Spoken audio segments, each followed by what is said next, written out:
हम अक्सर ये समझते हैं कि ग़िज़ाइयत की कमी या मैल न्यूट्रिशन सिर्फ गुर्बत की वजह से या फिर खाना कम खाने की वजह से होती है, लेकिन हकीकत ये कि खामोश तिब्बी बहरान बन चुका है जो कि बच्चों के साथ साथ ख़वातीन यहाँ तक कि अब नौजवानों की सेहत जो है उसको भी बहुत ज़्यादा मुतासर कर रहा है।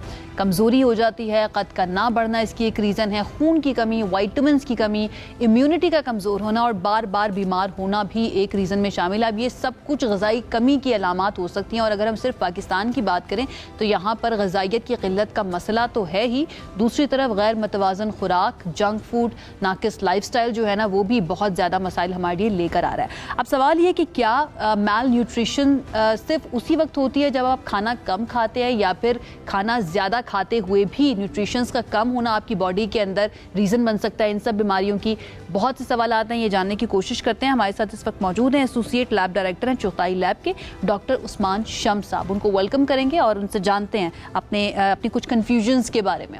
Doctor Usman, thank you so much हमें ज्वाइन करने के लिए। सबसे पहले तो मैं ये चाहूँगी कि आप एक्सप्लेन कर दीजिए कि जब हम कहते हैं कि एक इंसान मैल न्यूट्रिशन्ड है तो उसका क्या मतलब होता है? बहुत शुक्रिया। मैल न्यूट्रिशन की अगर हम WHO डेफिनेशन देखें तो उसमें लिखा हुआ है कि deficiency, excess and imbalance of energy and nutrients, ये सब मैल न्यूट्रिशन में आता है। इसका मतलब ये है कि जिस तरह आपने बताया कि खुराक की कमी, खुराक की ज़्यादती या खुराक का नामुनासिब होना, ये तीनों ही मैल न्यूट्रिशन में आते हैं। जो जनरल कॉन्सेप्ट है उसमें अंडर न्यूट्रिशन को मैल न्यूट्रिशन समझा जाता है कि खुराक की कमी या वज़न का कम होना मैल न्यूट्रिशन है, लेकिन वज़न का ज़्यादा होना भी मैल न्यूट्रिशन है और बैलेंस डाइट ना होना, विटामिन्स, मिनरल्स की कमी भी मैल न्यूट्रिशन में आता है। और एक और चीज़ जो आपने कही कि ये एक बहरान बन चुका है, अगर हम नेशनल न्यूट्रिशन सर्वे या दीगर रिपोर्ट्स को देखें तो पाकिस्तान में बच्चों में 28.7% अंडर न्यूट्रिशन की रेशो है और तकरीबन 1 करोड़ के करीब बच्चे जो हैं वो मेल नरिश्ड हैं और उनमें से तकरीबन 18 लाख बच्चों को मेडिकल हेल्प की ज़रूरत है। और इसके अलावा बच्चों में ओबेसिटी की परसेंटेज जो है वो 10% तक पहुंच गई है because of the junk food जिसका आपने जिक्र किया। ठीक है, और अगर खाना तो वो ठीक खा रहे हैं, किन लोगों में ये होता, ठीक है, खाना वो ठीक खा रहे हैं लेकिन जिन ग़िज़ाई अज्जा की उन्हें ज़रूरत है वो उन्हें नहीं पहुंच पा रहे हैं। एक्सेस का मतलब हम यही समझें? जी बिल्कुल। एक बंदा देखने में सेहतमंद हो सकता है या वो खाना भरपूर खा रहा है लेकिन वो अपनी कैलोरीज पूरी कर रहा है, लेकिन ग़िज़ाई अज्जा जो उसके बॉडी को दरकार हैं फंक्शन के लिए वो नहीं खा रहा होता है। जिस तरह जंक फूड है, जंक फूड में कार्बोहाइड्रेट रिक्वायरमेंट तो पूरी हो रही होती है लेकिन प्रोटीन्स, आयरन, मिनरल्स, ये चीज़ों की कमी होती है। ठीक है, खुराक की कमी के अलावा खुराक की एक्सेस में भी न्यूट्रिशन कम हो सकती है। ठीक है। अच्छा, लेकिन डॉक्टर साहब अब हम जानते हैं कि हमारी पॉपुलेशन जितनी भी है उसके अंदर हर कोई तो इन चीज़ों के ऊपर फोकस या गौर नहीं कर रहा होता, हर कोई ये भी नहीं जानता कि मैक्रोस क्या होते हैं या उनको कैलकुलेट किस तरह से करना है। तो फिर कौन सी गलतियां इस वक्त पेरेंट्स कर रहे हैं, स्पेशली मैं बच्चों के लिए बात कर रही हूँ कि पेरेंट्स ऐसी कौन सी गलतियां कर रहे हैं कि वो तो अपने बच्चे को खाना पूरा खिला रहे हैं कि भाई पेट भरना चाहिए उसका, लेकिन पेट भरने के बावजूद वो ये जानते ही नहीं है कि उनके बच्चों को जो न्यूट्रिशंस चाहिए वो पूरी नहीं हो पा रही। उसके लिए तरीक़ाकार या उसका हल क्या है फिर? उसमें ये कि बच्चों की सेहत का ख्याल इस तरह किया जा सकता है कि कुछ सिम्टम्स हैं जिनको यूजुअली ये समझा जाता है कि ये उम्र की वजह से हैं या कोई और वजह है। जिस तरह बच्चे अगर मुसलसल कमज़ोरी, थकावट फील करते हैं, चिड़चिड़ापन उनमें बहुत ज़्यादा है, उनको बार बार इन्फेक्शन हो रही है, उनका कद जिस तरह एक्सपेक्टेड है नहीं बढ़ रहा, ये सब चीज़ें इंडिकेट करती हैं कि मेल न्यूट्रिशन चल रही है।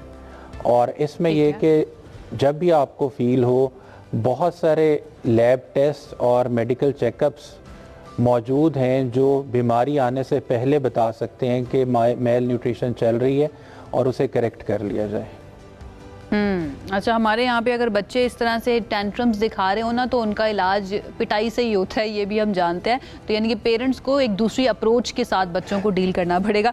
ये बताइए, अगर हम एक ऐसी डाइट की बात करें जो कि न्यूट्रिशियस हो और बच्चों की तमाम ग़िज़ाई ज़रूरियात को पूरा करे। I know you are not the diet expert, but again आप ज़रा बेहतर तरीके से बता सकते हैं कि कौन कौन से खाने बच्चों के लिए बेहतर हैं या पेरेंट्स को ज़्यादा देने चाहिए, जिससे इम्कान हो कि उनकी न्यूट्रिशनल रिक्वायरमेंट पूरी हो जाएगी। अगर आप कुछ गाइड कर सकें बच्चों के लिए। जी बिल्कुल, इसमें आजकल बच्चे जो हैं वो जंक फूड की तरफ या मीट की तरफ तो जाते हैं, चिकन वो खा रहे होते हैं, लेकिन वेजिटेबल्स और फ्रूट्स, सब्जियां और फ्रूट जो हैं वो नहीं खाते। और जो माइक्रो न्यूट्रिएंट्स हैं, विटामिन्स और मिनरल्स, वो फ्रूट्स और वेजिटेबल्स में ज़्यादा होते हैं। सो वो उनकी डाइट में ज़बरदस्ती शामिल करना एक बहुत आसान हल है मेल न्यूट्रिशन से बचने का। ठीक है, और एक बच्चा मेल न्यूट्रिशन हो चुका है या एक इंसान मेल न्यूट्रिशन है, उसका इलाज फिर क्या होगा, क्या किया जा सकता है, क्या अप्रोच होनी चाहिए? उसमें ये कि जो बच्चा मेल न्यूट्रिशन होता है उसके ग्रोथ इंडिकेटर्स चेक किए जाते हैं और उसे माइल्ड, मॉडरेट, सीवियर कैटेगरी में रखा जाता है और उसकी बेस पर उसका इलाज डिफरेंट तरीक़ों से होता है। और इस इलाज में न्यूट्रिशनिस्ट, बच्चों के स्पेशलिस्ट, पीडियाट्रिशियंस और एंडोक्रिनोलॉजिस्ट को शामिल किया जाता है, ताकि बच्चे के मेल न्यूट्रिशन भी ट्रीट हो और कॉज का भी पता किया जाए। क्योंकि मेल न्यूट्रिशन सिर्फ खून की कमी की खुराक की कमी की वजह से भी होती है, लेकिन कुछ और वजूहात भी होती हैं, जिस तरह हार्मोनल इम्बैलेंस है बच्चे में, वो डिटेक्ट नहीं हो रहा, तो आप खुराक दे भी रहे हैं, वो अपना काम नहीं कर रही, या कोई जेनेटिक फैक्टर्स हो सकते हैं। सो इन सब चीज़ों को देखने की ज़रूरत होती है। ठीक है, और इसके लिए टेस्ट कौन कौन से अवेलेबल हैं इस वक्त मार्केट में?